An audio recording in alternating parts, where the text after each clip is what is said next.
In the beginning, the environment was something important, coupled with our view in terms of the role governments can play in social transformation. We believe that it's only by protecting livelihoods that we are really addressing the key issues of sustainable development. My name is Sonia Dias. I am a garbologist, a sociologist, specialized in waste issues. I work for WIGO, Women in Informal Employment, Globalizing and Organizing, and I am based in Belo Horizonte City. This project was a social governmental initiative. The city government responded to the demands of an existing cooperative in Belo Horizonte, the cooperative called Asmari. It was a cooperative of informal recyclers, and they had been struggling for recognition in public policy because they believed they provided a service by collecting recyclables in the city. So in 1993, when we were in government, we responded to this demand and formed a committee in which representatives from the city, representatives from this cooperative, and representatives from supporting NGOs that had been working with the informal recyclers for years. And together, we designed an intervention, a project in which we would implement a municipal recycling system, having the informal recyclers as the main partners. We started a process of educating the population towards changing their perception of informal recyclers. Prior to this project, people saw informal recyclers as beggars, as vagrants, and they could not see the important environmental work that they did. We educated and mobilized community to sort out their recyclables at their home and take these recyclables to the recycling containers placed in public areas. The city trucks collected the recyclables from these containers and took the recyclables for the sorting places in which the informal recyclers could sort the materials in better working conditions.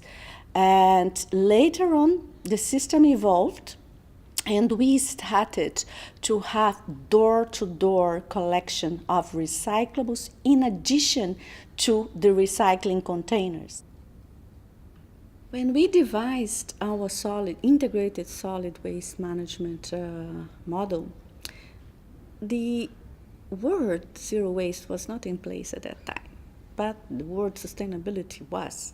And the way we started conceptualizing the model was that you have to treat each waste in ways that address the particularities of that waste stream.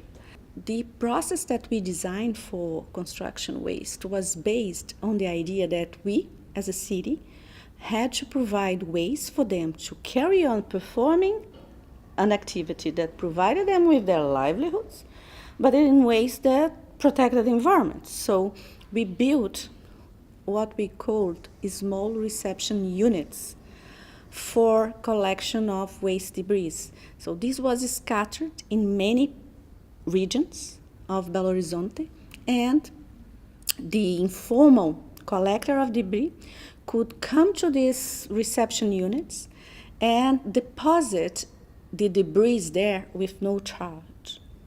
And from there, the city comes with the city's truck, collect the debris, and take this debris to a recycling plant where the debris is processed and recycled. In terms of women empowerment, I think this is key If you're talking about cooperatives of informal recyclers, we know that the discrimination that women suffer at home travels towards cooperatives, travels toward the organizations that represent workers, be it formal or informal organizations. So things travel from one dimension to the other. That's why we have to tackle gender empowerment in multiple levels. It's not only women. We cannot talk about women empowerment talking about economic empowerment. We need to talk about economic empowerment, political empowerment, individual empowerment. If we don't address things in complex ways, we can only produce affirmative policies. We are not going to produce transformative, changes. So I'm striving for transformative changes. Not sure that we are getting there, but we are trying. And I only believe that it's by thinking in complex way and acting in complex ways that we can really contribute to transformation in society.